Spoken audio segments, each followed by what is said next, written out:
There are moments in sports that stop time, moments where everything you've seen, everything you felt watching an athlete pour their entire soul onto a stage, suddenly crystallizes into something so perfect, so undeniably right, that you almost forget to breathe.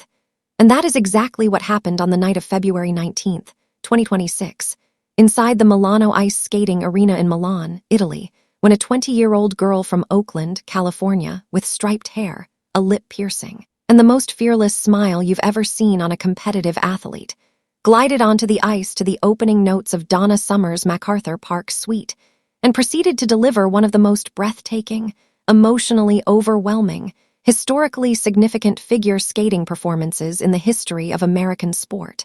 Because Alysa Liu, this once-in-a-generation talent, who had already shocked the world by becoming the youngest U.S. women's national figure skating champion in history at just 13 years old, who had won that title again at 14, who had competed at the 2022 Beijing Winter Olympics at the age of 16, and then done something absolutely no one expected by simply walking away from the sport entirely, retiring at an age when most skaters haven't even reached their prime.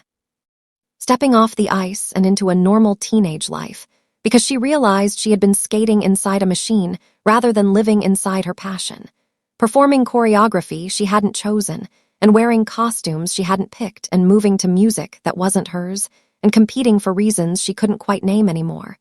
Came back to figure skating in 2024, completely transformed, completely reborn.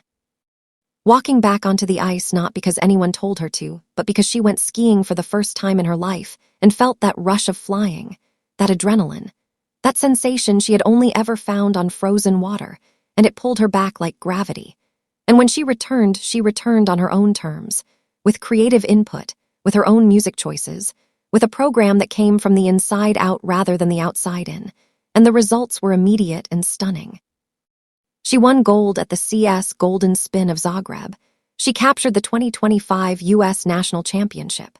She stood on the podium at the 2025 World Figure Skating Championships in Boston and dethroned 3-time defending world champion Kaori Sakamoto of Japan to become the first American woman to win the world title since Kimi Meissner in 2006. And yet none of it, not one single glittering title, had fully prepared the world for what was about to happen in Milan, because the Olympics carry a weight unlike any other competition. They carry the weight of history and expectation and national pride, and 24 years of American women's heartbreak in the individual event. 24 years since Sarah Hughes had stood on the top of that podium in Salt Lake City in 2002. 24 years of brilliant and deserving American women.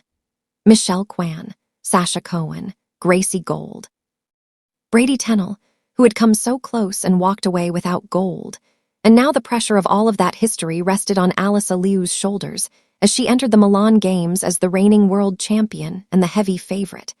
And after the short program, she found herself in third place.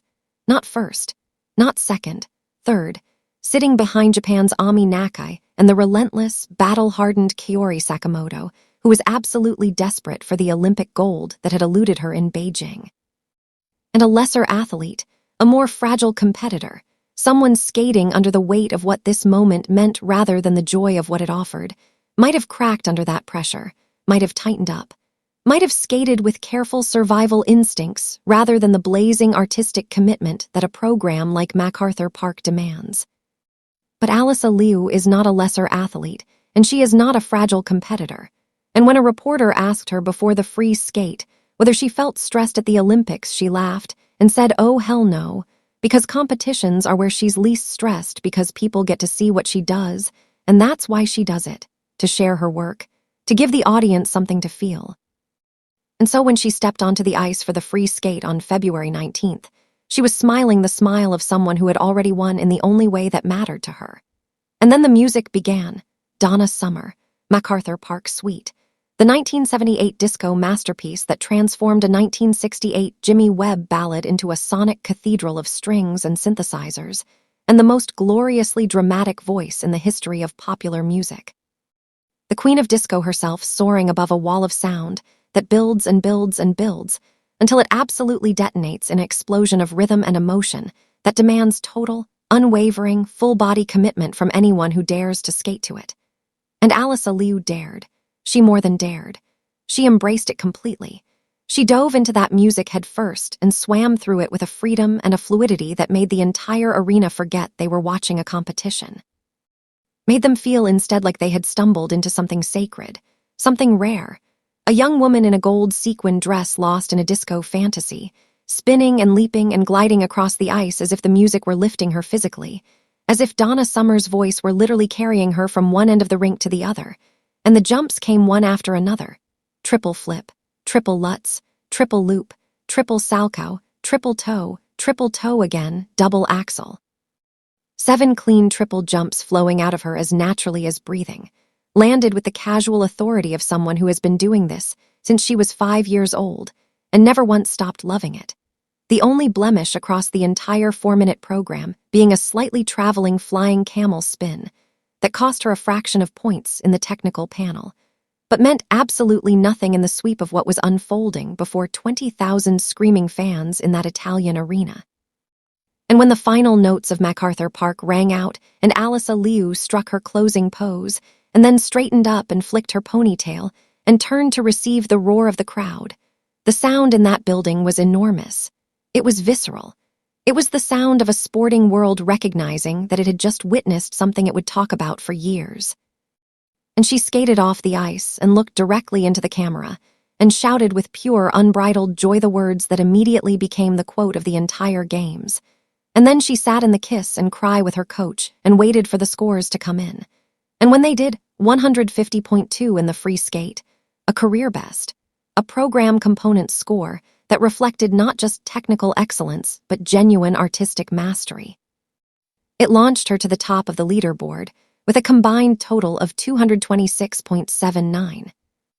And Kiori Sakamoto skated her heart out and gave the performance of a champion, and Ami Nakai fought with every ounce of skill she possessed, but neither of them could reach that number. And when the final score was announced, and it became mathematically certain that Alysa Liu had won the Olympic gold medal, the Milano ice skating arena erupted in a way that arenas only erupt when history is made. And Alysa Liu, the girl who had walked away from skating at 16 because it stopped bringing her joy. The girl who came back at 18 because she rediscovered that joy on a ski slope. The girl who stood before the world's media and said, "I don't need this medal. What I needed was the stage, and I got that." Stood on the top of the Olympic podium with tears streaming down her face that had nothing to do with the gold hanging around her neck and everything to do with the 4 minutes she had just shared with the world.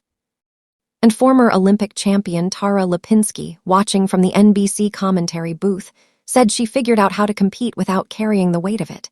She stays so loose and completely herself out there. That's the secret every athlete wants to solve. And she was right. That is the secret. Because what Alysa Liu gave us that night in Milan was not just a gold medal performance, not just the end of a 24-year American drought in women's figure skating, not just a career-defining moment for one of the most gifted athletes of her generation. It was a masterclass in what it means to compete from love rather than fear, to perform from the inside out, to stand on the biggest stage in the world and give the audience something true rather than something safe.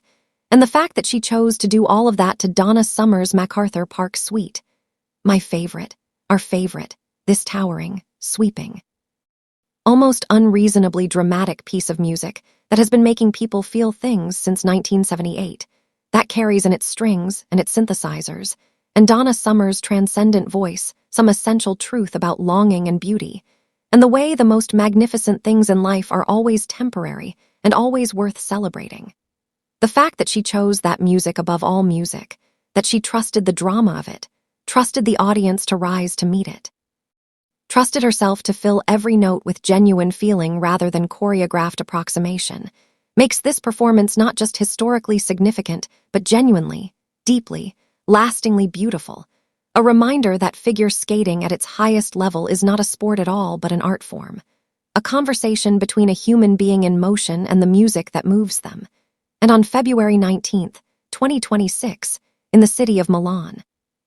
To the voice of Donna Summer and the spirit of a disco queen who never apologized for being too much, Alysa Liu had that conversation with the entire world, and the entire world listened.